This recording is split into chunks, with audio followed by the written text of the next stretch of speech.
So, here's something really intriguing.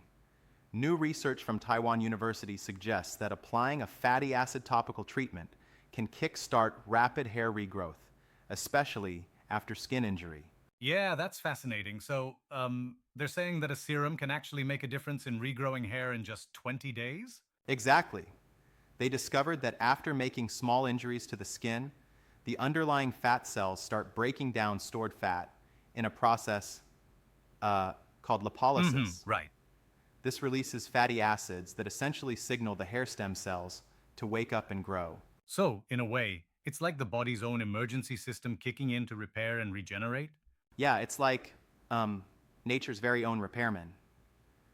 The experiments on mice showed that when these fatty acids, specifically monounsaturated fats, are applied daily, hair regrowth happens rapidly. Yeah, that's impressive. And just to clarify, these results only happened after the skin was injured, right? Correct. The injury seems to be a trigger, which is interesting because a controlled level of skin inflammation has actually been used in clinical treatments for hair loss before. Absolutely. But isn't there a concern that these are still early stage results because they only tested it on mouse skin samples, not human scalps? Yeah, exactly. There's caution here.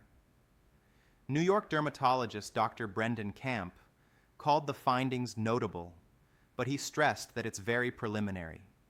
He mentioned that more research is needed before this could be considered a reliable treatment for conditions like androgenetic alopecia. Right. That makes sense. It's like um a really promising concept, but not quite ready to be applied widely. Absolutely. And what's also interesting is that these fatty acids naturally occur in our bodies, which could mean they're safer compared to other synthetic compounds Yeah, that definitely. sometimes have more side effects. So, do you think this could eventually lead to an over-the-counter solution for hair loss? Possibly, but we have to consider the complexity of human skin versus mouse skin. It's like um, designing a universal fix is challenging because every scalp behaves a bit differently. I see what you mean. And there's also the question about how well-controlled skin injuries, whether through chemical or physical means, can be managed in clinical settings. Exactly. And that's where some critics might chime in and say, is it ethical or even practical to rely on skin injuries as a trigger for hair growth?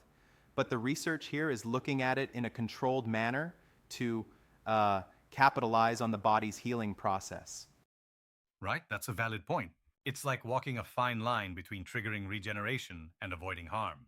Yeah, indeed. And while these results are promising, the step from mouse models to human treatments involves a lot of challenges: clinical trials, safety protocols, and regulatory approvals. Definitely. So, essentially, we're looking at a potential breakthrough that, while exciting, still has a way to go before it's ready for clinical use. Absolutely. The research opens an exciting door, but real world applications need further validation. It's a big step forward in understanding hair regrowth mechanisms, and maybe one day we could see a new kind of treatment emerge.